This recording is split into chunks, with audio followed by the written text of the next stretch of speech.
All right, today is Wednesday, April 1st. This is your 5th day of e-learning. Today is also known as April Fool's Day. Your assignments for today, again, are broken into two parts, grammar and paragraph of the day. For grammar today, we are focusing on adjectives and adverbs, and your paragraph of the day is answering the question, how would life be different if cell phones did not exist? So by the end of writing block today, you should have reached two goals. For grammar, you should be able to say that you can use adjectives and adverbs in your writing. And for writing, your goal is to be able to write to inform readers. When you are all done filling out your answers on this slideshow, please make sure that you submit your work by sharing this slideshow with me. Okay, so let's look at our grammar skill first. We know that writers use adjectives and adverbs. It's something we've learned about. We know how to use adjectives and adverbs. So let's review that skill. Adjectives describe nouns. For example, the narrow, dark alley looked threatening against the backdrop of a fierce, gray, and rainy sky.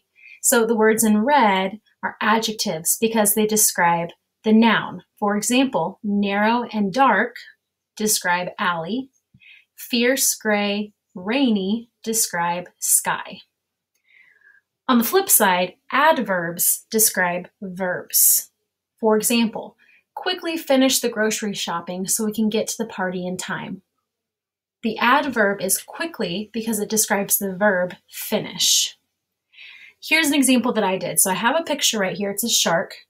And I had to write a sentence based on the picture. So I wrote, the massive gray shark rapidly swam through the murky ocean to find his next victim. So the adjectives I included to describe shark are massive and gray. I also described the ocean as murky, so that was another adjective.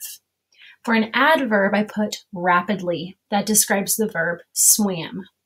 Today, you will be trying this skill on the right side of this screen by writing a strong sentence that describes the picture you see below, this dog with the frisbee.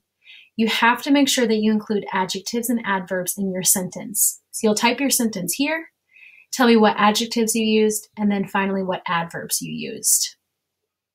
After that, you have a sorting activity.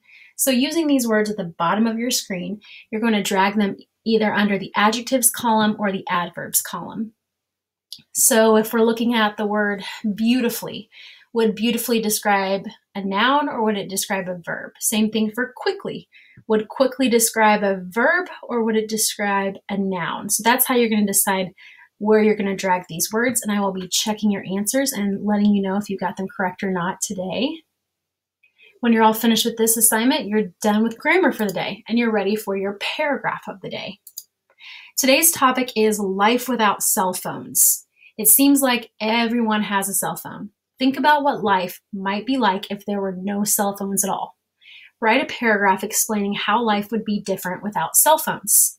Don't forget to include 5 to 8 sentences, a topic sentence to start your paragraph, supporting details, and a conclusion sentence at the end. Yesterday, when I read a lot of your paragraphs of the day, several people forgot to include all of this over here. So I had to message them and tell them to redo their paragraph. So I don't want that to happen to you, so make sure that you're including everything. Again, you need to brainstorm your ideas right here in this thought bubble. Could be bullet points or sentences. And then you're ready to write your draft. So you're going to start typing here. Please include 5 to 8 sentences. And remember to include all the different parts of a paragraph. After you've typed your draft, you're going to copy it from the previous slide and paste it right here, and then use the revising and editing checklist to rewrite your draft. So if you see something that's spelled wrong, fix it, and then you can click on this check mark and drag it down to where it says spelling, and you can check off that you checked all spelling in the paragraph. So please make sure you go through the whole editing and revising checklist before you share this slideshow with me. Otherwise, I will send you a message and say, you need to go back and check your spelling, or you need to go back and add a topic sentence, okay? And when you're all done, please share this slideshow with me so I can see your work and I can check you off for the day. If I don't get a slideshow shared from you, I will be sending you a message to ask you if you need any help on getting your assignment done today. All right, if you need anything from me today, please send a message.